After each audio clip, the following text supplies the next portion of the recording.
Buenas tardes a todos los que os habéis conectado. Muchísimas gracias por participar en esta actividad. Nosotras somos Ana María Corral y yo, que soy Pilar Roc, del área de migraciones de UGT, y tenemos el placer de contar hoy para esta charla con Isabel Cano Ruiz, a la que voy a presentar humildemente. No sé si con mi presentación voy a llegar a poder exponer todos los méritos que tiene. Considero que es una persona absolutamente entusiasta, musicóloga y docente vocacional, es doctora en Derecho y profesora de Derecho Eclesiástico en la Universidad de Alcalá de Henares, donde sus alumnos y alumnas suelen concederle en cada curso académico el premio de docencia, que sin duda se caracteriza por la innovación. Entre sus temas de interés e investigación se encuentra la protección de datos, el derecho a la educación, la libertad religiosa y de conciencia, así como la protección de la diversidad en sus distintas modalidades, y ha sido la primera responsable de la Unidad de Atención a la Diversidad de la Universidad de Alcalá. Ha dirigido bastantes trabajos de fin de grado y de máster sobre el colectivo LGTBI+, forma parte de un proyecto sobre ciberacoso escolar, imparte talleres de oratoria para el alumnado, sé que trabaja también temas de discapacidad, etc. Por toda esta labor, este año ha recibido el Premio de Innovación Docente de la Universidad de Alcalá, y sobre el tema que nos ocupa, que es la libertad religiosa y el ámbito laboral, junto con el profesor Miguel Rodríguez Blanco, que nos dio la charla anterior sobre diversidad religiosa, han elaborado el trabajo La protección del derecho fundamental de la libertad religiosa en el ámbito laboral, que ha merecido recibir el prestigioso premio a la transferencia de conocimiento Universidad-Sociedad en la categoría de Humanidades y Ciencias Sociales y Jurídicas del Consejo Social de la Universidad de Alcalá. Y bueno, te damos la palabra, Isabel. Muchísimas gracias. Quiero comenzar mi intervención agradeciendo al área de migraciones de UGT Confederal por su amabilísima invitación. Y este agradecimiento lo quiero personificar en Pilar Roc, que es la que me ha precedido en el turno de la palabra, quien ha hecho esta cariñosa presentación, una persona afectuosa y, bueno, y atenta donde las haya por haber estado pendiente de la organización de esta charla hasta el último minuto. También, por supuesto, a Ana Corral, que me consta también que está con nosotros, que es la responsable del área de migraciones de UGT Confederal. Muchas gracias también, Ana. Por supuesto, como no, a la Fundación Pluralismo y Convivencia y en concreto a José Antonio Ranz, que nos acompaña por siempre servir de conexión entre el mundo académico, en este caso universitario, y la vida real. Y, por supuesto, a todos ustedes, afiliados sindicales, simpatizantes de UGT, personas interesadas en esta temática y, sobre todo, a queridos estudiantes, otras personas que tengan interés en este tema. Gracias por vuestra generosidad al dedicar, bueno, pues este valioso tiempo del que disponéis para escuchar a esta humilde profesora universitaria. Bien, voy a compartir con todos ustedes esta pues, sencilla presentación. La tengo acá. Bueno, pues una temática que aquí les presento, estos 4 puntos son los que me voy a ceñir en mi información y en esta charla durante aproximadamente 1 hora. Voy a tratar de ser lo más didáctica, clara y accesible posible. No se preocupen que esta presentación ya la tiene Pilar, así que estará colgada en la página web. Intentaré, como digo, ser lo más didáctica posible.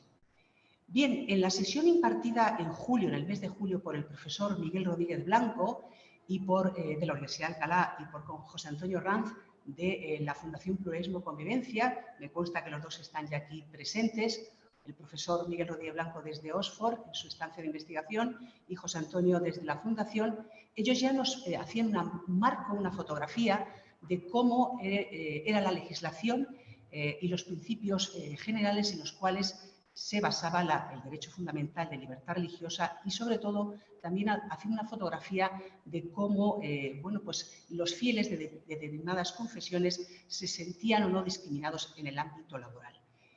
El título de su intervención era muy sugerente porque era el siguiente: diversidad religiosa, una diversidad más. Ese era el interrogante. Y yo, con mi intervención, lo que voy a tratar de hacer básicamente es convertir ese interrogante en una afirmación. Sí, la diversidad religiosa, por supuesto, es una diversidad más. ¿Y por qué es una diversidad más? Bueno, Pues uno de los retos a los cuales nos enfrentamos la sociedad actual es la diversidad cultural en general, que nos obliga a repensar muchos de los planteamientos tradicionales. Debemos romper ese mito de que la diversidad proviene de lo externo, de la inmigración, como algo exclusivo, porque aquí interviene de manera muy importante la globalización y sobre todo la propia evolución social. A nadie se le escapa, y estamos de frente a un ordenador, que con un simple clic una persona puede conocer desde su cómodo sillón otras creencias, otros países, otras culturas. No hace falta trasladarse físicamente a otro sitio como antaño. Es cierto que la diversidad cultural tiene como fuente primordialmente lo externo, lo que viene de fuera. Aquellas personas que de otros países vienen a los nuestros, en este caso, por ejemplo, a España, trayendo costumbres, creencias, lenguas distintas a las del país de recepción. Pero la diversidad también tiene una formación endógena, es decir, desde dentro, lo que les he dicho del propio clic del ordenador, porque por la simple y natural evolución de una sociedad abierta y pluralista, que es a lo que toda sociedad aspira. De esta manera, esa dimensión religiosa, que forma parte de esa dimensión cultural, se convierte en uno de esos elementos fundamentales que conforman, como digo, la diversidad cultural. Y algunas manifestaciones de ese derecho de libertad religiosa van a reclamar, van a pedir, van a solicitar una especial atención para tratar de lograr una armonía, un equilibrio entre el factor religioso, como veremos, y la convivencia democrática. Bien, la diversidad cultural aparece no solo en la sociedad en su conjunto, sino también en diferentes parcelas o campos que a su vez van a crear una serie, vamos a llamarla así, de microsociedades, de pequeñas sociedades. Pues bien, una de esas pequeñas sociedades es la empresa. Cuando tratamos de trasladar la diversidad cultural y en concreto la diversidad religiosa al ámbito empresarial, esta categoría se traduce o se debería traducir en una variedad de perfiles humanos que pueden existir en una empresa. Pero sobre todo debemos verlo como un gran potencial que tal diversidad de personas, de perfiles, aporta reflejando la pluralidad y el entorno de la propia empresa. Miren ustedes, en los últimos años, en el ámbito laboral, se ha convertido en un espacio donde repercute de manera muy directa el pluralismo religioso que existe en la sociedad. En España hemos pasado de un monocolor religioso a una policromía, por así decirlo, de diversidad religiosa. Hay un elevado número de situaciones, de expectativas jurídicas que merecen protección. Por un lado, porque son manifestaciones del derecho de libertad religiosa. Y aquí quiero aclarar, como dijo el profesor Rodríguez Blanco en su anterior intervención, que la libertad religiosa ideológica protege tanto al creyente como al no creyente, como al que duda, es decir, al agnóstico. Pero no solamente porque hay que respetar esas manifestaciones del derecho de libertad religiosa, sino porque también hay que respetar la identidad cultural. Pues bien, si esta idea de respeto se une con el fenómeno inmigratorio que ha sufrido Europa, se puede afirmar que el reconocimiento del derecho de libertad religiosa ha sido, por qué no decirlo, especialmente problemático, no solamente en España, no tanto sino en otros países, porque las autoridades han tenido que enfrentarse a nuevas religiosidades o aquellas religiones que son minoritarias todavía en los países de recepción. Todavía en la actualidad se siguen vertiendo, escuchamos ideas como, por ejemplo, que la religión musulmana dificulta la adaptación de los trabajadores en la empresa, o que, por ejemplo, durante el mes de Ramadán se puede bajar la productividad o se baja la productividad en una empresa. También existen ciertas dudas de qué pasa cuando alguna persona necesita tiempo para rezar en el trabajo o si a un cliente o a un grupo de clientes no les gusta ser atendidos por una persona que porta, que lleva un símbolo religioso. A mí me gusta traer a colación un informe que ya, aunque es un poco antiguo, es del año 2016, un informe elaborado por la Comisión Asesora de Libertad Religiosa, que antes formaba parte del Ministerio de Justicia y ahora forma parte del Ministerio de la Presidencia. Este informe hace un marco, una fotografía en el año 2016 de cómo era la situación de la libertad religiosa. Pues bien, en ese informe, la Federación de Comunidades Judías de España ya señalaba que tenía conocimiento de que bastantes trabajadores judíos debían solicitar días de sus propias vacaciones para celebrar sus festividades judías, aquellas que incluso están previstas, recogidas en un artículo de un acuerdo que ha firmado el Estado español con la Federación de Comunidades Judías de España. Y ese acuerdo es norma, ha salido también, como explicó el profesor Miguel Rodríguez Blanco, ha salido de las Cortes Generales. Bien, pese a que esas festividades están incluidas en ese acuerdo de cooperación, repito que es una norma, no se han desarrollado, de tal manera que no tienen reconocimiento en el calendario laboral, ni son tenidas en cuenta a la hora de determinar las vacaciones o los descansos. También el colectivo de fieles judíos ponen de manifiesto que la realización de exámenes y pruebas competitivas para acceder a la función pública, cuando coinciden con los días sagrados y también con el sábado, suponen un grave problema para la comunidad ortodoxa judía y también para los adventistas del séptimo día. Por su parte, la comunidad islámica de España, es decir, los musulmanes, no señalaron en este informe demasiados problemas, ni, por ejemplo, relacionados con los días festivos o de descanso, ni tampoco durante el ayuno del mes de Ramadán, ni incluso tampoco con su alimentación, la alimentación halal. Halal para un musulmán es la alimentación permitida. Sin embargo, el colectivo musulmán sí que observó que existe discriminación ya repetida durante varios años y que todavía se mantiene hacia las mujeres musulmanas que van cubiertas, que van ataviadas con el velo islámico, el pañuelo islámico, con el hijab, en las entrevistas de trabajo o en su periodo de prácticas.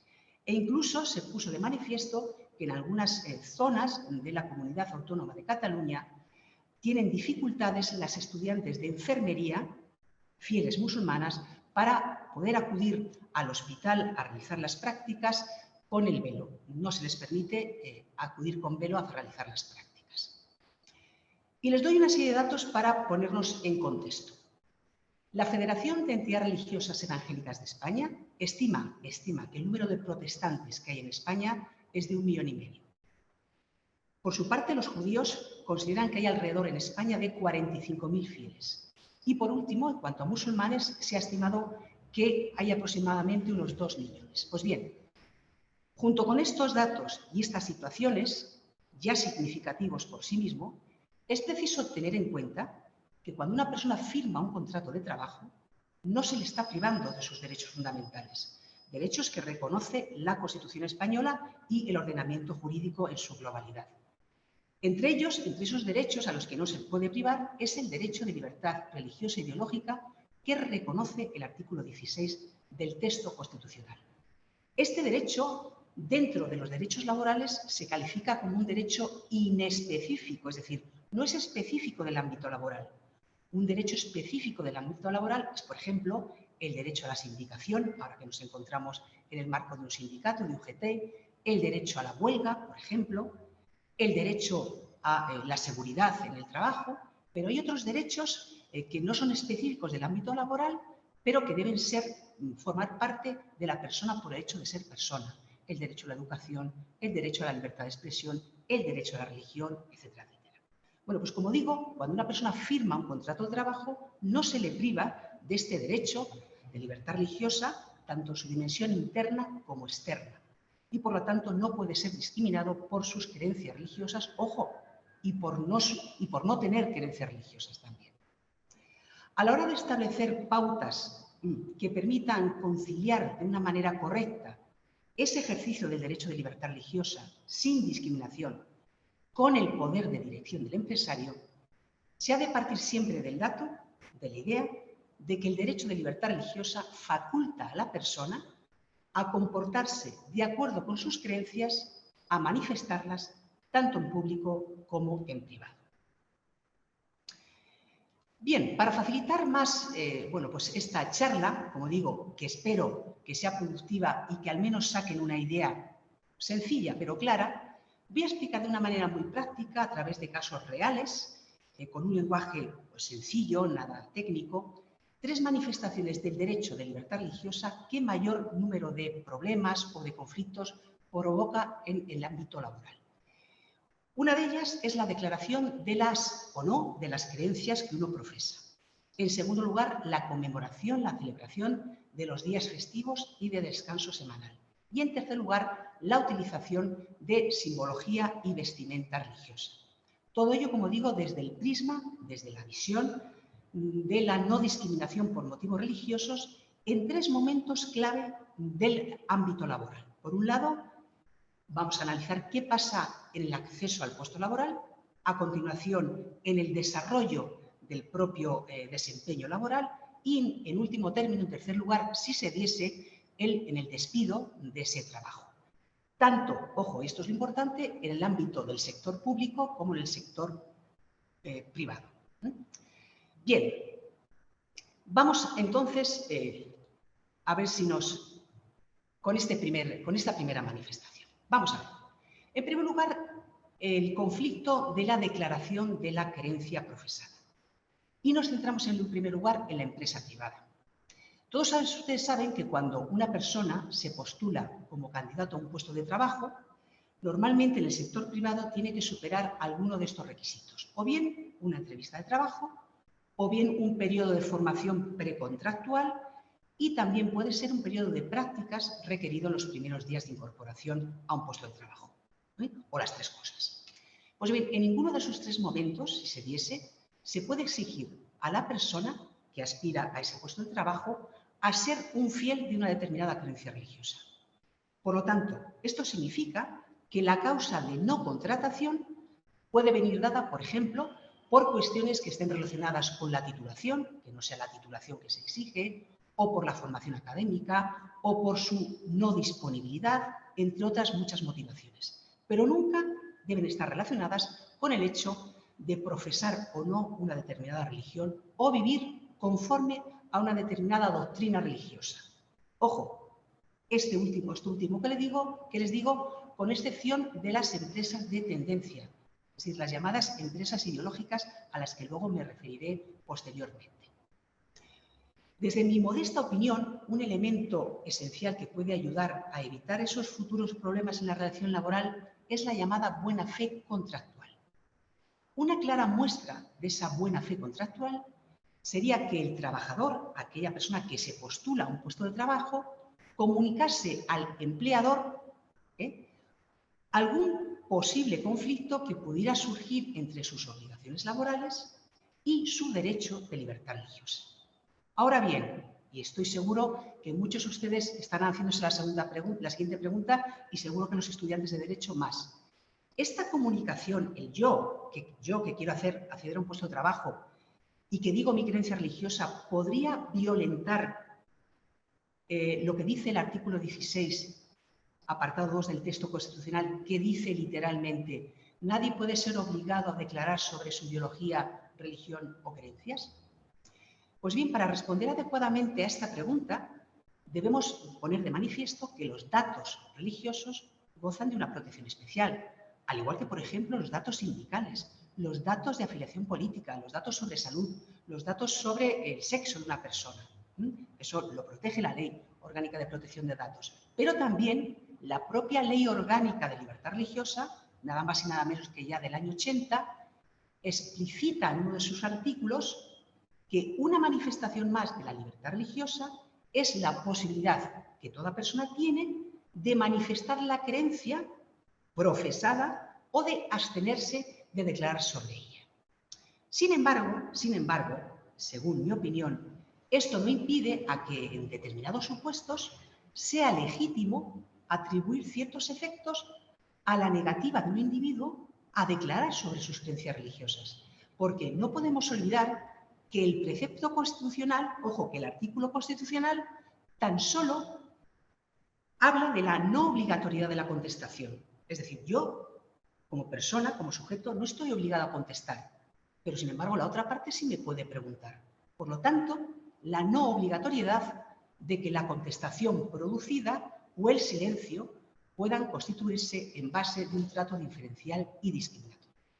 Es, por ejemplo, y aquí voy a los ejemplos reales que emanan de la legislación, de la jurisprudencia, de los tribunales, el caso de una empleada de religión musulmana que trabajaba en una empresa y solicita, entre otras peticiones, que se le adecúe el horario de trabajo para ser dispensada de acudir a ese trabajo, es decir, para no acudir los viernes entre las 13:30 horas y las 16:30 horas, porque bueno, pues es el momento del rezo obligatorio colectivo para los musulmanes, y también pedía finalizar la jornada laboral 1 hora antes de la puesta del sol durante el mes de Ramadán. Pues bien, esta petición fue denegada, entre otras razones, porque si bien los tribunales deben extremar su celo, su protección en lograr que las empresas adapten sus horarios de trabajo, de modo que permitan que los trabajadores puedan cumplir de una manera normal sus deberes religiosos, no pueden tampoco imponer, en este caso, a los empresarios conductas o funciones que vayan en contra o sean un menoscabo para la empresa. Y dice literalmente el tribunal: estas directrices exigen a la parte trabajadora una conducta especial de lealtad y de buena fe, que consiste, en este caso, cosa que no hizo esta trabajadora, fiel musulmana, que al solicitar el puesto de trabajo indique previamente su confesión religiosa y el horario especial que ello implica, a fin de que la futura persona empleadora estudie si puede encajar tal situación en su infraestructura específica. Pues bien, también es posible que en aquellos trabajos en los cuales las creencias religiosas del trabajador forman parte de la cualificación necesaria para desempeñar un puesto de trabajo, el empleador esté facultado también para preguntar a los futuros trabajadores cuáles son sus creencias y tomarlas en consideración a efectos de seleccionar o no a esos candidatos. El caso paradigmático es el de los profesores de religión. Me da igual que sea católica, religión evangélica, judía o musulmana. De tal manera que el propio Tribunal Constitucional, en numerosas sentencias, pero una clave que es del año 2007, dice que carecería de sentido que la enseñanza de la religión en los centros escolares se llevase a cabo sin tener en cuenta, sin tomar en consideración, como criterio para seleccionar el profesorado, las convicciones religiosas de las personas que libremente deciden concurrir a los puestos de trabajo, y ello precisamente en garantía del propio derecho de libertad religiosa en su dimensión externa y colectiva. Por lo tanto, a modo de resumen, a excepción de la situación anteriormente descrita de los profesores de religión, el empresario no debe hacer preguntas a priori para conocer las convicciones religiosas del candidato al puesto de trabajo. Pero sí, ojo, debe tener la certeza de que las prestaciones contratadas se van a desarrollar de manera correcta por parte del trabajador al conciliar el derecho de libertad religiosa y la libertad de la empresa. Por ello, como siempre abogo, la buena fe contractual exige que el trabajador comunique qué requisitos del puesto de trabajo colisionan con sus prescripciones religiosas, de tal manera que ese empleador pueda realizar, si es posible, ojo, las adaptaciones razonables para ajustarse a las convicciones del candidato y siempre, ojo, que no supongan un perjuicio para la buena marcha de la organización productiva. El empresario está también para ganar dinero, faltaría más. Respecto a las administraciones públicas, todos ustedes saben que, ya lo he mencionado antes, que el artículo 16 de nuestro texto constitucional es el que habla del derecho de libertad religiosa e ideológica. Bien, lo conforman solamente 3 apartados, 3 párrafos. Bueno, pues el tercero de ellos, el artículo 16 en su apartado 3, nos dice o proclama que el Estado no profesa ninguna religión, o si quieren decirlo de otra manera, ninguna religión puede tener carácter oficial. Por lo tanto, esto significa que los poderes públicos y, por ende, los funcionarios públicos no pueden asumir funciones religiosas, es decir, deben permanecer neutrales en el desempeño de su actividad laboral. Por lo tanto, deben abstenerse de manifestar sus convicciones religiosas en interés del servicio público que prestan, cuando esa exteriorización de esa religión tenga la finalidad de hacer proselitismo, es decir, captar adeptos fieles, o de transmitir e incluso imponer una determinada convicción o doctrina religiosa. Además, toda esta idea cambia, o el prisma cambia, si nos encontramos, por ejemplo, ante un agente público que representa una institución pública, por ejemplo, el rector de una universidad, o un funcionario que desempeña una labor cuyo destinatario es un menor de edad, por ejemplo, un docente en un colegio de primaria, infantil, en un colegio público, o es diferente también ante un empleado público cuya manifestación externa de la religión en nada obstaculiza, por así decirlo, el normal desarrollo de su actividad laboral. Las situaciones no son todas iguales. En este sentido, ha de tenerse presente el artículo 14 del Estatuto Básico del Empleado Público, el cual es taxativo. Dice literalmente: la administración pública no puede limitar el acceso a un puesto de trabajo por las creencias religiosas del candidato. Bien, esto en cuanto a la declaración que una persona puede tener en el momento de acceder a un contrato laboral. Pero, ¿qué pasa con la situación de los días festivos y de descanso laboral? Vamos a centrarnos en la empresa privada. Todos ustedes saben que la regla general de establecer un día y medio de descanso, incluyendo normalmente el día completo del domingo, puede provocar conflictos con los adventistas del séptimo día, con los judíos y, en menor medida, con los musulmanes. En España, aunque en España sabemos que el sábado es en muchas empresas privadas y ocupaciones día no laborable, no siempre en todos los empleos es así, por lo que los adventistas del séptimo día y los judíos van a encontrar algunas dificultades para atender a su prescripción religiosa. Yo les recuerdo que tanto los judíos como los adventistas del séptimo día guardan el sábado como día de precepto. Ese día no pueden trabajar, no pueden ni siquiera hacer un examen, es un día dedicado a Dios, a no ser que el desempeño del trabajo sea pues, algo de necesidad, un bombero, policía, etcétera, etcétera. De ahí que los acuerdos de cooperación que el Estado español ha firmado con evangélicos y con los judíos establezcan expresamente que los adventistas del séptimo día y los judíos, siempre, y esto es importante, que existe acuerdo entre las partes, es decir, entre el trabajador fiel y el empresario, puedan sustituir el régimen previsto en la normativa laboral general por la tarde del viernes y el día completo del sábado. En lo que respecta a los musulmanes, bueno, ustedes saben que por regla general los musulmanes tienen como día de descanso los viernes porque, bueno, pues ahí lo tienen fijado como el día de rezo colectivo. No es que sea una práctica muy extendida. En realidad comprende o obedece esto del viernes al cumplimiento de la normativa internacional en materia de que los trabajadores tienen el derecho al descanso. A partir de aquí pues aparece como algo razonable que la mayor parte de los países islámicos se hayan decantado como el viernes como un día de descanso semanal, porque, como digo, es el día dedicado a la oración colectiva. Pues bien, ¿cuál es el conflicto que se puede producir con respecto a los días de festivos y de descanso en el momento contractual de un candidato que accede a un puesto de trabajo? Bueno, esta situación conflictiva, en este momento, como digo, precontractual, no puede implicar que el candidato tenga que renunciar a esta manifestación de su libertad religiosa, pero tampoco, ojo, el empresario se tiene que ver obligado a variar su gestión empresarial en detrimento, en menoscabo de su productividad. Siempre que sea posible, las empresas adaptarán sus horarios de trabajo de modo que se permita a los trabajadores el normal y acomodo cumplimiento de sus deberes religiosos.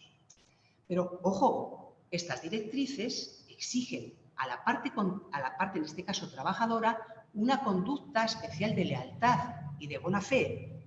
Y como digo, y repito, reitero, que consiste que a la hora de solicitar el puesto de trabajo indique esa parte previamente su confesión religiosa y el horario especial que ello implica, a fin de que el empleador estudie si esa situación puede encajar o no en la infraestructura de su empresa. Aquí las personas que trabajan en Almería o en muchos sitios de Andalucía, Ceuta, Melilla, esto, pues lo tienen más que asumido, esa acomodación razonable. Personas en determinados sitios trabajan con, por ejemplo, fieles musulmanes, esa acomodación razonable se da. ¿Qué ocurre en el caso de las administraciones públicas y los días festivos y de conmemoración? Para acceder a un puesto de trabajo, Saben ustedes que en muchas administraciones públicas se exige la realización de una oposición, de un examen, de una prueba selectiva. El conflicto puede surgir, y surge y ha surgido, cuando la fecha que se asigna, que se fija para la realización de ese examen, coincide con un día consagrado al descanso y de obligado cumplimiento para el candidato que quiere, bueno, pues acceder a ese examen. Este caso se plantea especialmente problemático con los adventistas del séptimo día y con los judíos, pues reitero, la mayoría de las convocatorias de empleo público en España se fijan en sábado y los fieles de estas confesiones deben guardar ese día y abstenerse de realizar, como he dicho, algunas actividades, entre ellas pues la realización de exámenes. En el caso de los adventistas del séptimo día, la propia norma pacticia, es decir, el acuerdo firmado entre el Estado español y la Federación de Entidades Religiosas Evangélicas de España, del año nada más y nada menos que el 92, dice explícitamente que los exámenes, oposiciones o pruebas selectivas convocadas para ingresar en una administración pública que hayan de celebrarse en sábado, desde la puesta del sol del viernes hasta la puesta del sol del sábado, serán fijados en una fecha alternativa cuando no haya causa motivada que lo impida. Para los judíos se aplica la misma previsión, añadiendo también la posibilidad de solicitar una fecha alternativa cuando el día fijado para la oposición coincida con alguna de sus fiestas o festividades religiosas. Esto no ocurre con los adventistas. Los adventistas, el único problema que tienen es el sábado, es el 6 En el caso de los musulmanes, la verdad es que nunca se ha planteado este problema, este conflicto. Se plantearía si se convocase una oposición un viernes, por así decirlo, de 1:30 a 16:30, o con alguna festividad religiosa. Repito, en los musulmanes no se ha planteado en España esta problemática. Pero es curioso porque en España este tipo de situaciones llegó hasta el Tribunal Supremo. El Alto Tribunal, en una sentencia dictada allá por el mes de julio del año 2015, falló, es decir, dictó sentencia en favor del derecho de una opositora adventista a no examinarse en sábado. Esta sentencia, este pronunciamiento, representa un giro radical en esta materia, porque por primera vez, desde el punto de vista de nuestra jurisprudencia, se proclama de una manera tajante que la regla general en este ámbito debe ser el uso de una fecha alternativa y la excepción, la negativa a ello.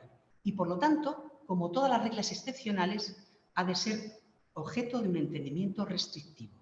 Por lo tanto, ¿esto qué implica? Que todas aquellas oposiciones que se fijen en un día, en este caso sea sábado, y con la suficiente antelación, un fiel, me da igual que sea un hombre, una mujer, adventista en este caso, o judío, avise de que no puede realizar ese examen en sábado con la suficiente, reitero, antelación, lógicamente esa prueba cuenta ya con la aprobación del Tribunal Supremo, porque ya ha creado jurisprudencia y aquí habría que darle una fecha alternativa.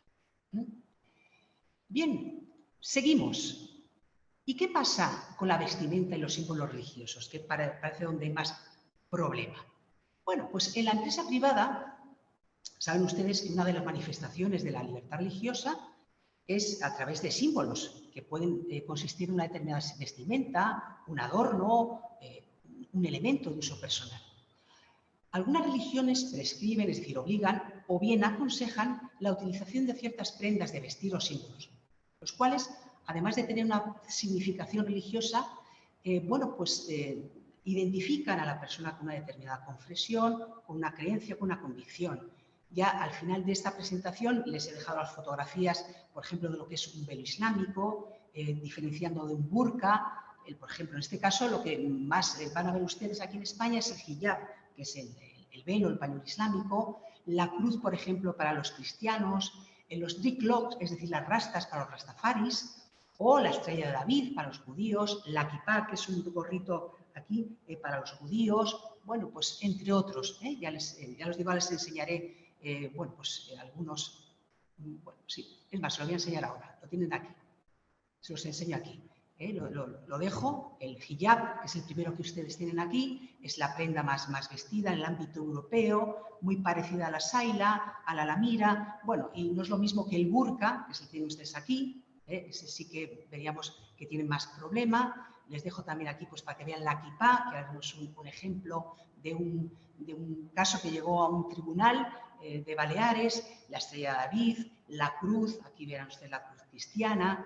No es lo mismo la cruz cristiana que la cruz incluso católica, que tiene el crucifijo. Bueno, incluso aquí el sijismo, la religión sikh, que está muy presente en Reino Unido, ese turbante, que incluso llevan el famoso kirpán, que es un cuchillo, para que entiendan ustedes, una pequeña espadita ceremonial. Bueno, pues eso son cosas interesantes, bueno, pues que son manifestaciones del derecho de libertad religiosa, por muy curiosas que a ustedes les parezca.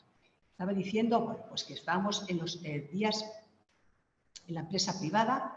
Les estaba diciendo bueno, que con ese tipo de simbología, de signos, de vestimentas, ya la propia, hay un comentario oficial de Naciones Unidas que nos dice que el uso de prendas de vestir o de tocados distintivos forman parte de las facultades propias del derecho de libertad religiosa.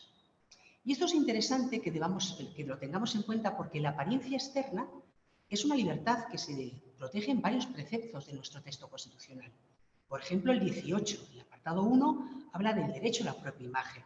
El artículo incluso 10 proclama el respeto que hay que tener a la dignidad de la persona y también al libre desarrollo de su personalidad. Y hay muchas personas que desarrollan su personalidad, pues, por ejemplo, a través de los tatuajes, ¿por qué no?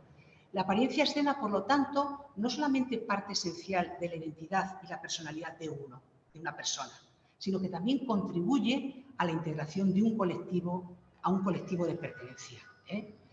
Esa apariencia también aparece enfatizada en el ámbito religioso, porque el uso de esa vestimenta, de esa simbología, se convierte, junto con otros muchos elementos, el rezo, el culto, la alimentación incluso, se convierten, como digo, en nucleares, en esenciales para los creyentes. ¿Esto qué implica? Que toda limitación a la libertad de apariencia externa de un trabajador debe estar siempre justificada por la naturaleza de esa prestación laboral y debe ser proporcional al fin que se pretenda lograr. Por eso sí que se encuentran argumentados, es decir, tienen razón de ser esas limitaciones cuando lo que se trata de proteger es, por ejemplo, la seguridad del trabajador, la higiene, la salud laboral, porque estos sirven en esencia para proteger la vida y la salud del trabajador. También se puede justificar que un empresario quiera establecer en su actividad laboral una uniformidad para dar una homogeneidad a la apariencia de sus empleados y también ofrecer a sus clientes una imagen de cuidado, de aseo, de limpieza, de seriedad y de profesionalidad. Normalmente estos casos se refieren a personas que trabajan en la seguridad privada, o incluso en aquellos que trabajan en grandes empresas, o en la hostelería, o en el transporte, etcétera, etcétera. Fuera de estos casos, si un candidato a un puesto de trabajo se presenta portando un símbolo o una vestimenta que tiene una clara significación religiosa, el rechazo por parte del empleador a su solicitud por el simple hecho de profesar, de tener una determinada religión, constituiría un caso de discriminación directa. ¿Qué ocurre en el caso de las administraciones públicas? Y aquí voy a dar una visión muy personal. Yo sé que no es políticamente correcta, pero bueno, ahí lo dejo. La discriminación, lógicamente, por cualquier motivo, incluido el religioso, funciona tanto en el ámbito público como en el privado, faltaría más. En mi opinión, y digo es muy personal, no debería existir un impedimento para que un empleado público pudiese portar algún símbolo discreto o prenda, a no ser que se considere, y aquí hago la excepción, que atenta contra algún elemento del orden público o, por ejemplo, también que al portar ese símbolo suponga una verdadera confusión entre una función estatal y una función religiosa. Fuera de esos casos, no veo ningún problema para portar un símbolo religioso o ideológico. ¿Qué ocurre cuando una persona está desarrollando ya la prestación laboral? Hemos salido ya de ese inicio y la persona ya tiene trabajo. Los casos más problemáticos que se plantean son por un lado, con los días festivos y de descanso semanal. En la empresa privada, ¿qué ocurre? Todos ustedes saben que la finalidad de los descansos diario y semanal es fundamentalmente la protección de la salud de los trabajadores, puesto que la concesión de un descanso está necesariamente relacionado con los valores inherentes y esenciales de la consideración del empleado como persona. Sin embargo, esto no ocurre con las festividades. Ojo, la finalidad de las fiestas, me da igual que sean civiles o sean religiosas, su finalidad primordial es permitir la cesación de la obligación de trabajar para que los trabajadores puedan conmemorar determinadas solemnidades laicas o religiosas.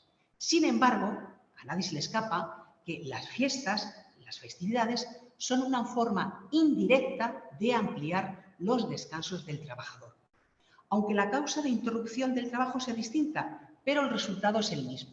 Y con ello se pretende favorecer la recuperación del trabajador y, por lo tanto, a lo que a nosotros nos interesa, la posibilidad de hacer factible el ejercicio del culto y la conmemoración de las festividades en el caso de que el trabajador sea creyente.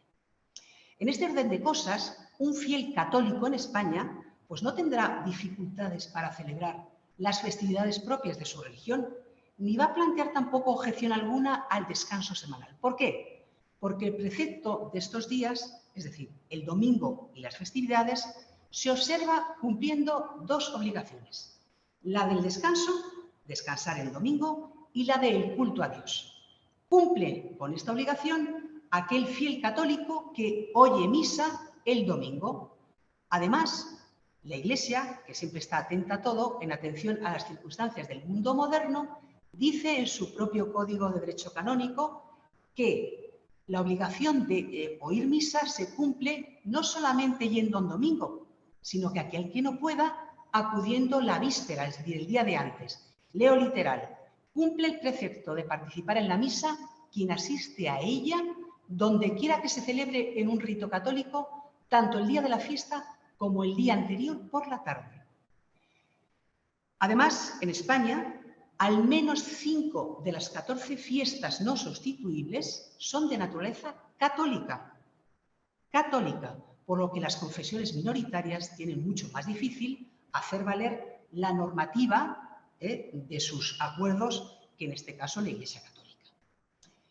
Es cierto que muchas confesiones minoritarias en España señalan que, a pesar de tener unos acuerdos de cooperación que prevén, es decir, que incluyen las festividades de sus respectivas confesiones, hombre, es difícil que éstas se sustituyan por las que establece el Estatuto de los Trabajadores. Y además, incluso hacerlo con el mismo carácter de retribuidas y no recuperables, porque siempre debe mediar el acuerdo entre ambas partes, es decir, entre el trabajador y el empresario. Y de hecho, con frecuencia, tanto los trabajadores judíos como los musulmanes se ven obligados, como dije al principio de mi intervención, a solicitar días de vacaciones, días propios o de asuntos propios para poder conmemorar esas festividades. En este sentido, solamente las ciudades autónomas de Ceuta y Melilla han fijado como una de sus fiestas locales la del llamado Día del Sacrificio, que suele celebrarse 70 días después del ayuno del Ramadán. En lo que respecta a los días de descanso semanal, una diferencia reseñable es que, por ejemplo, para los adventistas del séptimo día y los judíos, el acuerdo de cooperación les permite su cambio por otro día. Repito, siempre que exista acuerdo entre las partes y con carácter retribuido. Sin embargo, para los musulmanes, si ellos desean interrumpir el trabajo los viernes desde la 1:30 hasta las 4:30 para ir a rezar, día del rezo o colectivo, requerirán también el previo acuerdo entre las partes, pero esas horas dejadas de trabajar deberán ser recuperadas sin compensación alguna. Cuidado. En este sentido, si un musulmán plantea esa solicitud para el viernes, el empresario podría limitar e incluso denegar el ejercicio del derecho al trabajador. Y denegado este, de forma justificada por parte del empresario, la ausencia del trabajador como motivo de su práctica religiosa, es decir, para acudir al rezo colectivo, podría considerarse como un incumplimiento contractual. Y aquí, ¿qué solución hay? Pues que nos encontramos ante la ponderación, el equilibrio entre dos derechos. Por un lado, el derecho justo de toda empresa a dirigir la actividad laboral. artículo 20, apartado 1 del Estatuto de los Trabajadores. Y por otro lado, el derecho fundamental de libertad religiosa, artículo 16 del texto constitucional.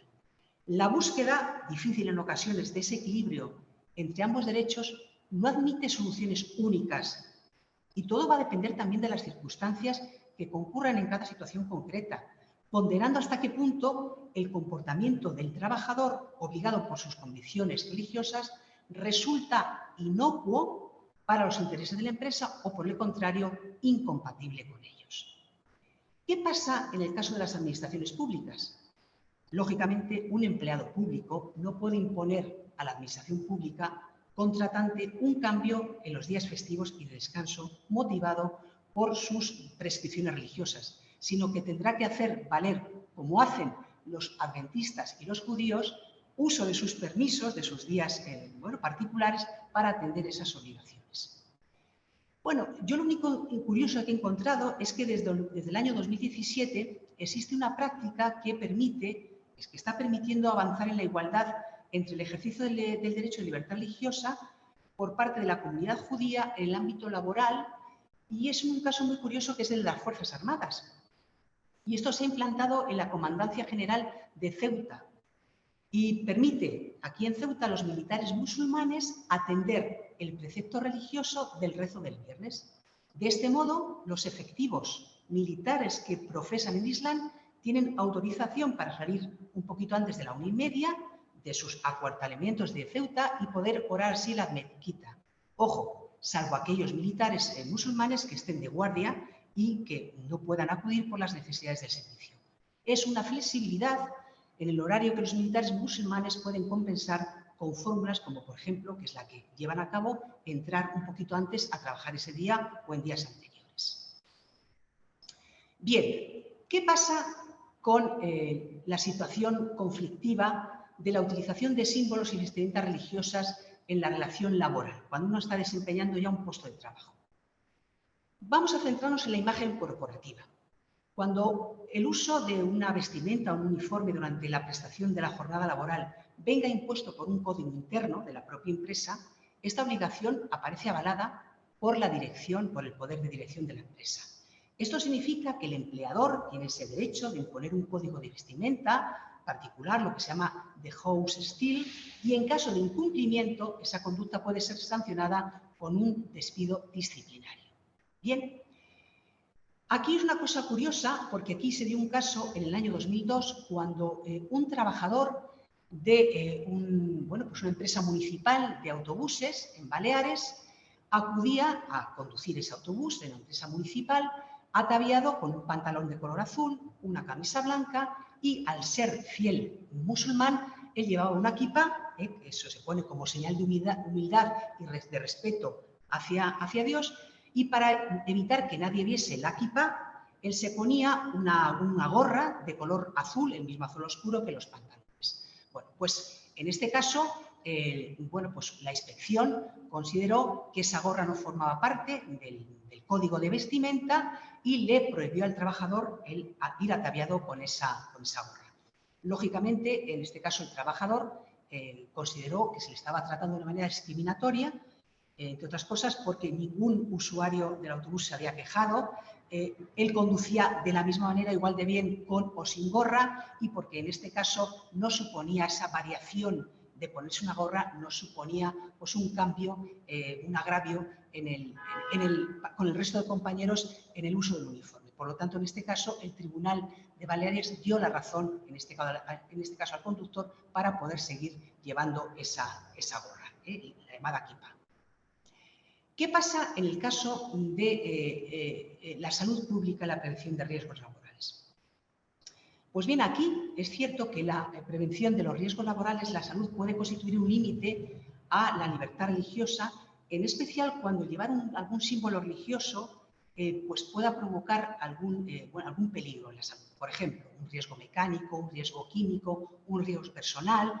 Por ejemplo, pues se aconseja que una persona, un técnico de enfermería, una técnica, no lleve una cruz en el cuello, porque a lo mejor a alguna persona enferma le puede tirar, le puede hacer daño. O, por ejemplo, no sé, se me ocurre en este caso, como veremos, que lleven cuando estén trabajando con cuestiones relacionadas con la salud y la alimentación. Es decir, hay determinadas cosas en las que prima antes la salud y por eso muchos símbolos no pueden ser portados. ¿Qué pasa con las administraciones públicas? Bueno, en el caso de las administraciones públicas, todos ustedes saben que los miembros de los cuerpos y fuerzas de seguridad del Estado están obligados, incluso también la carrera judicial, a vestir con un uniforme durante el ejercicio de sus funciones. Por lo tanto, les está prohibido, les está vetado llevar este tipo de elementos de carácter religioso. También, por motivos de seguridad pública, no se puede llevar símbolos religiosos que no permitan la identificación de un empleado público. Esto significa que una empleada pública no podrá ir con un burka, por ejemplo. Y, por ejemplo, tampoco si el desempeño laboral da lugar a una confusión entre función estatal y función religiosa, no resulta tampoco compatible el uso de tales símbolos. ¿Qué ocurre ya, para terminar, cuando nos encontramos en el momento extintivo de la relación laboral? Imaginemos que una persona puede ser despedida, de hecho, por desgracia ocurre, de su trabajo.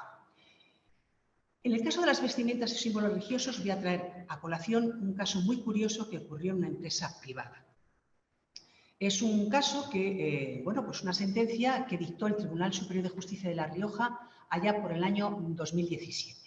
Se trata de trabajadoras fieles musulmanas que se dedican a la recolección, a la manipulación de champiñones y acuden a su puesto de trabajo ataviadas con un velo islámico, famoso hijab. A ellas, como al resto de trabajadores de la empresa, se les forma en prevención de riesgos laborales en lo relativo a su puesto de trabajo y se les informa del manual de acogida de la empresa.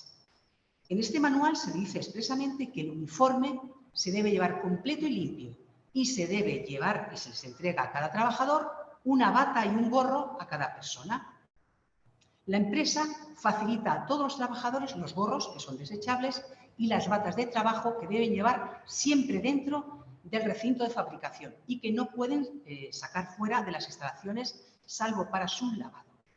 Tienen también a su disposición los trabajadores batas desechables que pueden siempre utilizar cuando quieran y en todo caso cuando cambien de sala.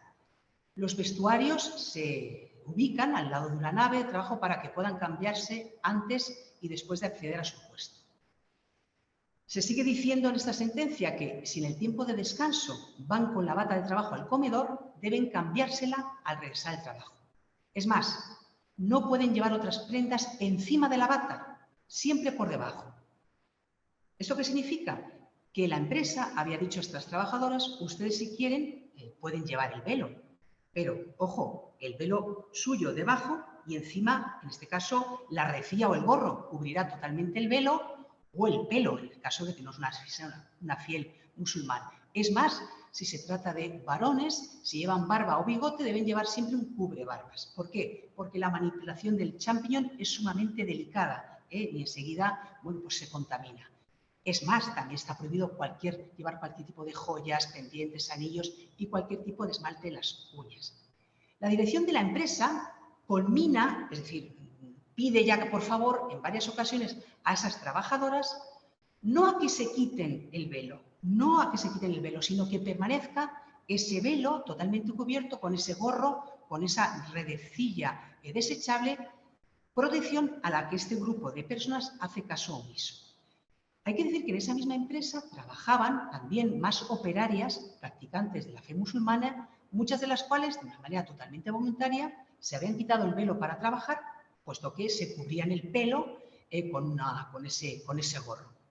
La decisión empresarial sobre la obligatoriedad de esa bata y de ese gorro, como prendas externas del uniforme, viene marcada por la certificación del sistema de calidad de la empresa. Es decir, no es un capricho del empresario, porque trabajan con alimentos y tiene por finalidad evitar, como digo, cualquier tipo de contaminación alimentaria, todo en pro de la seguridad alimentaria.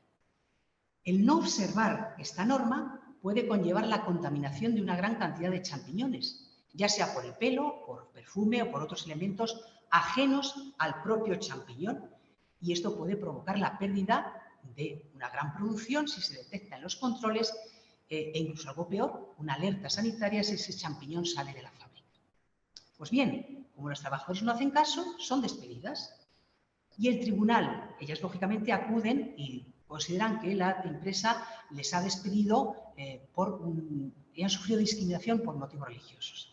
El tribunal dictamina con razón que no se produce discriminación directa ni indirecta, porque la decisión patronal de exigir a todas las trabajadoras la estricta observancia de esas normas sobre la vestimenta en el trabajo constituye un medio idóneo, proporcionado y necesario para la satisfacción de una finalidad absolutamente legítima, cual es la de la seguridad en el ámbito alimentario.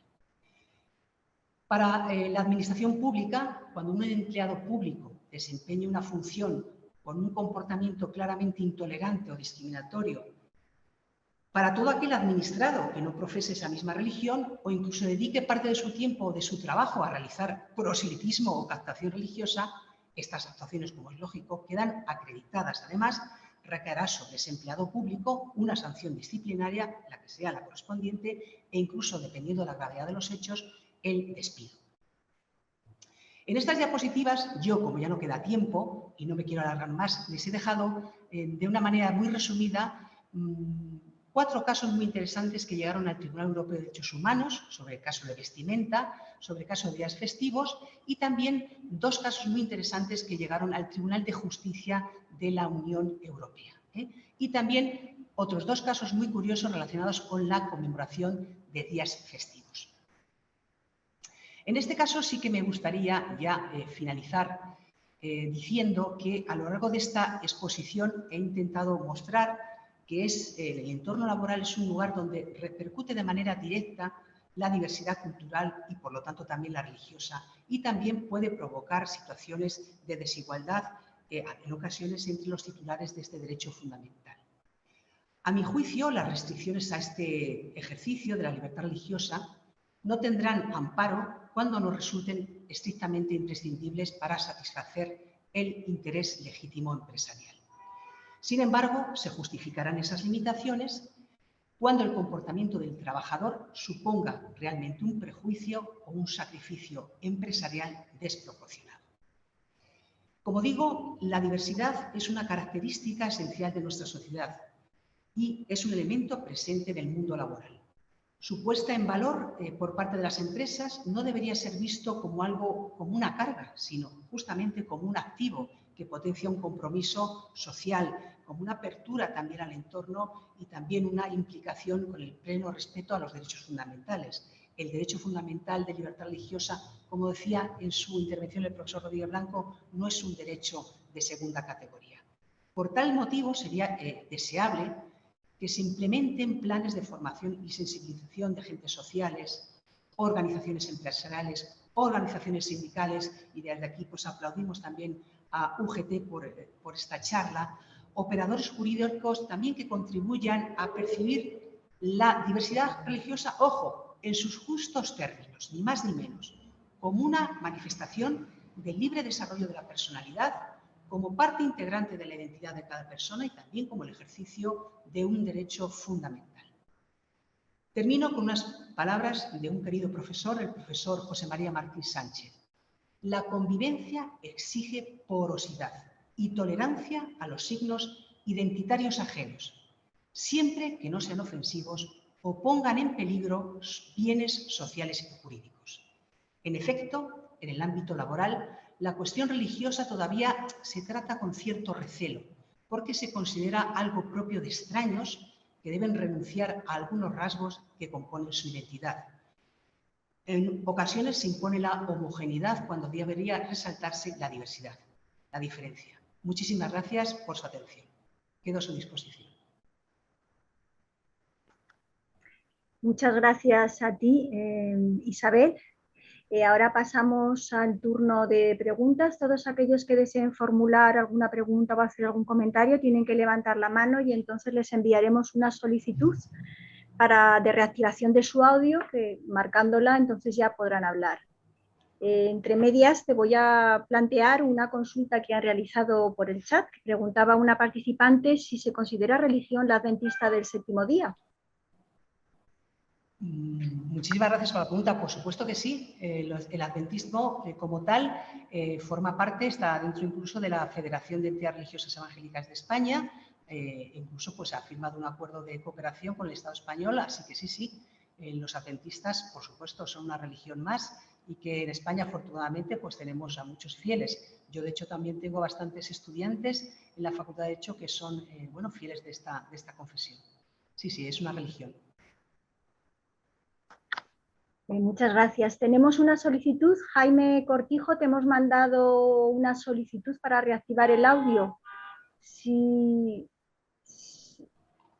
tienes que... Sí, ¿se me escucha? Perfecto, perfecto. Sí. Vale. Va bien, vale, sí. Vale, mi pregunta es la siguiente.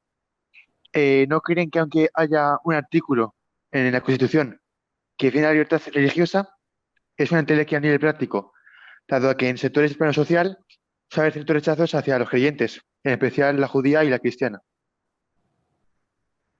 O sea, quiero decir que si... sí. Bueno, Jaime, muchísimas gracias. Jaime, ya te voy a tutear. Tú reafirmas un poco las palabras que yo he dicho al final. A veces la cuestión religiosa se ve como una entelequia, como una cosa del pasado, y ni mucho menos. Para bien o para mal, eso ya depende de cada uno, la fe, la que sea, forma parte del desarrollo de la personalidad de muchas personas y no debe verse así. Efectivamente, al igual que yo tengo derecho a creer o no creer, bueno, pues esa manifestación la puedo llevar incluso en el ámbito laboral. Como he dicho, siempre viendo el caso concreto y que no suponga algo desproporcional, en este caso para el empresario, pero no supone ninguna entelequia, ni faltaría más. Es más, es que la libertad religiosa es una de las primeras libertades bueno, pues que tuvieron un reconocimiento. Y si uno atisba y estudia un poco el derecho, tiene pues una esencia religiosa en sí. Digo, para bien o para mal. Como todas las organizaciones, esto como siempre digo a mis estudiantes, una persona que sea defensora de todas las libertades tiene que ser de todas. El hecho de no ejercer una libertad no significa que no haya que respetar el resto. En todos los colectivos existe gente de mala fe, gente que se aprovecha y, bueno, la religión no es menos. Pero, por supuesto, que a mí una persona creyente me merece el mismo respeto que una persona que duda y que una persona no creyente como tal. Muchas gracias, Jaime, de todas formas, por tu pregunta. Daniel, te hemos mandado una solicitud. ¿Puedes hablar? Hola, buenos días. Buenos días, buenas tardes. ¿Se me oye? Fantástico, muy bien, Daniel. Hola, buenas tardes. Hola, buenas tardes. Lo primero quería agradecerles esta conferencia que me ha servido mucho. ¿Las religiones tienen que ser las que has mencionado o puede haber otras? Porque hay gente que tiene otras creencias religiosas que no son la judía, musulmana, adventista y cristiana. Quiero decir, supuesto, ¿esas Daniel. también están reguladas o no están amparadas? Muchas gracias. Muchísimas gracias, Daniel. Muy buena pregunta, además. Mira, Daniel, yo me he referido a las religiones que tienen mayor número de, pues un poquito más de importancia, no porque sean ni mejor ni peor en el ámbito español. Es más, me he referido a aquellas que tienen acuerdos de cooperación con el Estado español, que son esas cuatro: católicos, judíos, musulmanes y evangélicos. Pero, lógicamente, y tenemos aquí a José Antonio Rand, que es de la Fundación Pluralismo Convivencia, que tiene un contacto directo con muchos fieles. En España, afortunadamente, existen muchísimas religiones más. ¿Cuál es el problema? Claro, que al ser todavía tan minoritarias, en muchas ocasiones sus pretensiones ni siquiera son oídas. Porque date cuenta que si yo te estoy planteando problemas de musulmanes que nada más y nada menos que ya son mínimo 2 millones y aún así tienen problemas, pues lógicamente estas confesiones, los bajáis, se me ocurren, hay muchos más. Bueno, pues habrá unos que puedan plantear problemas en el ámbito laboral y otros no. Pero ojo, la libertad religiosa se pregona, se predica de todos los creyentes y la discriminación opera para cualquier fiel. Faltaría más, ni mucho menos. No, yo me he centrado en los casos que realmente luego han llegado a los tribunales. Muchas gracias, Daniel, de todas formas. Fantástica pregunta. ¿Hay alguna pregunta más? A ver, yo tengo una curiosidad. Cuando estos casos llegan a los tribunales para exigir la aplicación de un derecho que tengas por algún artículo de los acuerdos o algo en festivos, etcétera, ¿qué se pide para probar que tú eres practicante de esa religión? ¿Un certificado del imán, del rabino, de la iglesia? ¿El párroco de tu iglesia te tiene que firmar? ¿O qué es lo que se suele exigir o que presentan para justificar? Muy buena pregunta, Pilar. La verdad es que no se exige nada, no se exige nada. Date cuenta y dirás, bueno, ¿y cómo sé yo que una persona es fiel de esa confesión? Hombre, normalmente, yo te voy a ser muy sincera, cuando una persona llega a los tribunales, no es agradable llegar a un tribunal, es porque realmente es fiel de esa confesión y normalmente ha llegado a una situación en la cual no se puede buscar un acomodo razonable o no ha encontrado extrajudicialmente una solución. Yo te puedo decir que, por ejemplo, en el caso ya no tanto de tribunales, no se exige nada, ya te lo digo, Pilar.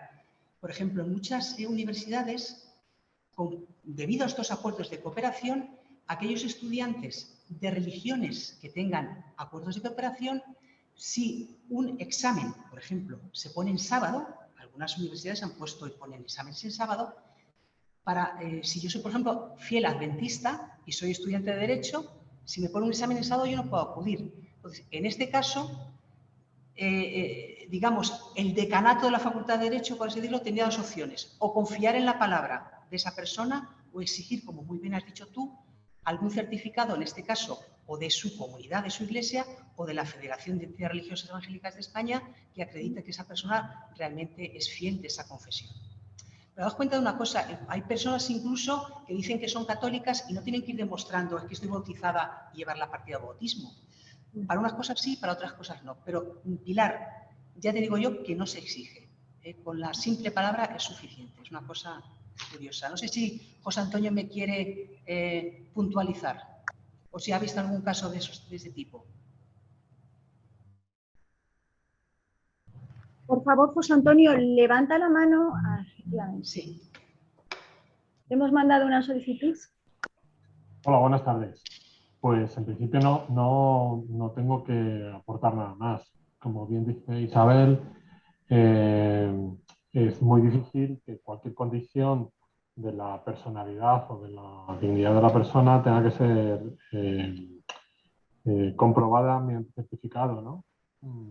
Colocados, por ejemplo, en la posición de una persona con una identidad de género, la que sea, ¿no? Ante un conflicto en un juzgado no tiene por qué llevar ningún tipo de certificado. Pues ocurre exactamente igual en el ámbito religioso, ¿no? Yo no conozco ningún caso que se haya dado, que haya necesitado de la certificación de la comunidad o del ministro de culto correspondiente. Salvo para instruir los certificados de matrimonio y cosas similares, que entonces estamos hablando de otra situación, ¿no? Pero en este caso, como tú planteas, Pilar, yo no conozco ningún caso. Gracias, José Antonio.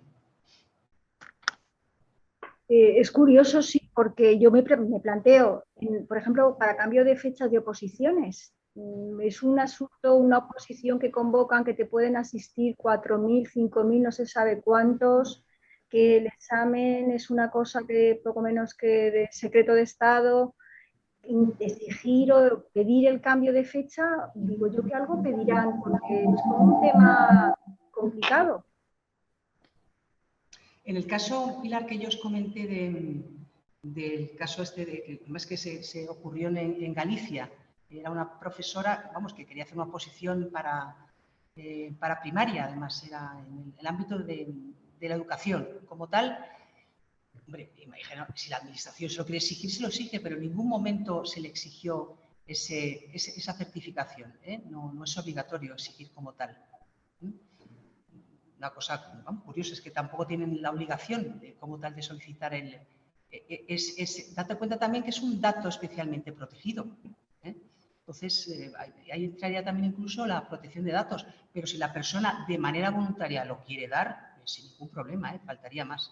Pero en el caso que yo conozco, Pilar, no me consta que exijan ese tipo de certificados. Es una cosa curiosa, pero incluso antes de llegar esa sentencia del año 2015, ya en algunas comunidades autónomas se estaba llevando a cabo esa práctica, la práctica de intentar conciliar ese acomodo razonable. Si es posible, vamos a intentarlo. También depende, como digo en ocasiones, de la buena fe de algún otro compañero que en este caso dijo, a mí no me importa, bueno, pues quedarme. Vamos a ver, para que entendamos. Este cambio implicaba lo siguiente.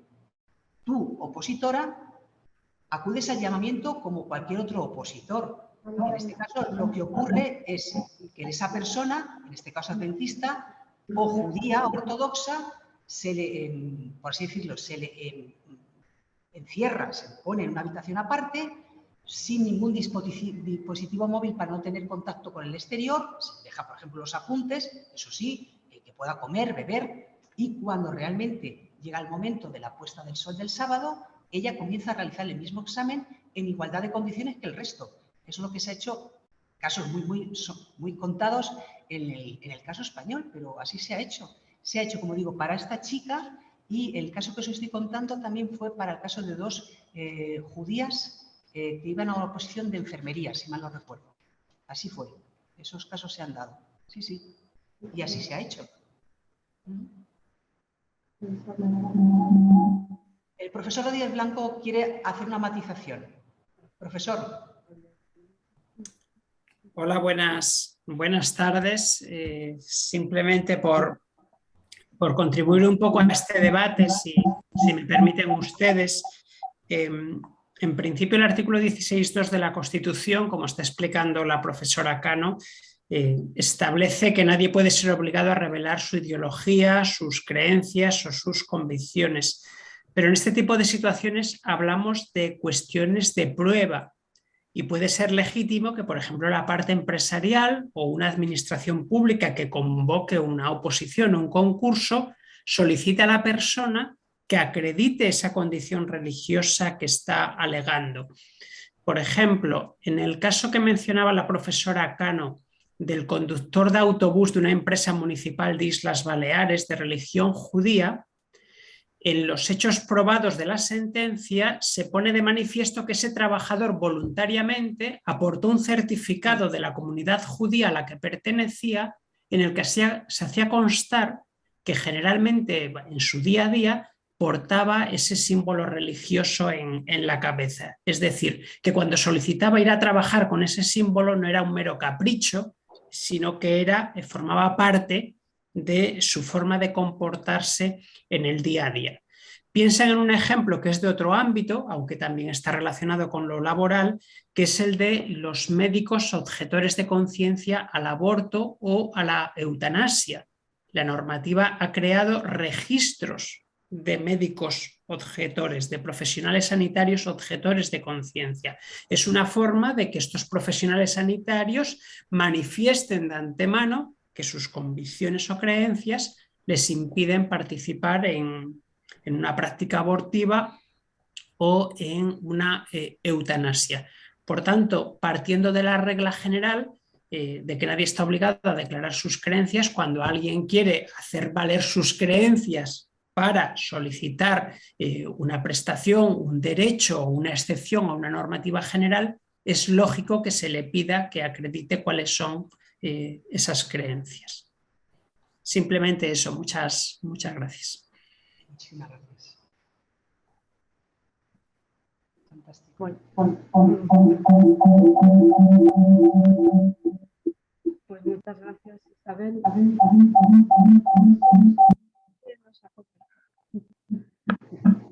Antes has hablado en referencia.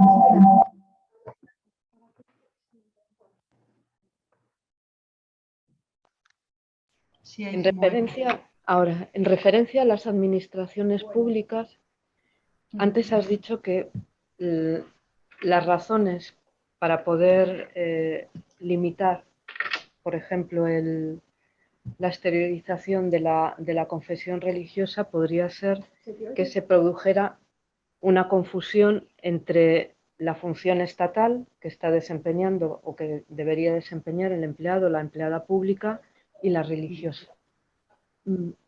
¿Podrías poner algún ejemplo de cuándo se puede producir, por ejemplo, esa confusión? ¿O en qué contexto? Pues, por ejemplo, Ana, En un colegio público, por ejemplo, en este caso, me da igual, un rabino, un sacerdote católico, no podrían ser nunca, mientras que ejerzan su profesión de fe, no podrían ser nunca directores, en este caso. Eso sería una confusión entre poder público y poder estatal. No debería ser así, claro, porque hay una confusión. Mientras estén ejercitando ambas funciones. Cosa distinta es que una persona deje su función religiosa y, por supuesto, que podrá estar en la función pública como cualquier otra persona. Pero mientras esté ejercitando, en este caso, pues una función, da igual que sea sacerdote o ministro de culto, no debería ser a la vez, no debería estar ejerciendo un cargo público, una función pública, para que nos entendamos. Porque eso lo prohíbe el artículo 16.3 como tal. Es más, incluso en Francia es que lo dice la propia norma, por el carácter laico que impregna y que marca la propia Constitución. Bueno, pues es impensable, está taxativamente prohibido que un funcionario público, ya es que no sea religioso, es que no puede portar de una manera visible un símbolo religioso. Aquí en España, bueno, pues como decía yo, a lo mejor de una manera discreta, una persona puede llevar una cruz y a lo mejor no les dicen nada, o incluso en su despacho que no esté de cara al público, pues puede tener, me da igual, un símbolo religioso o ideológico.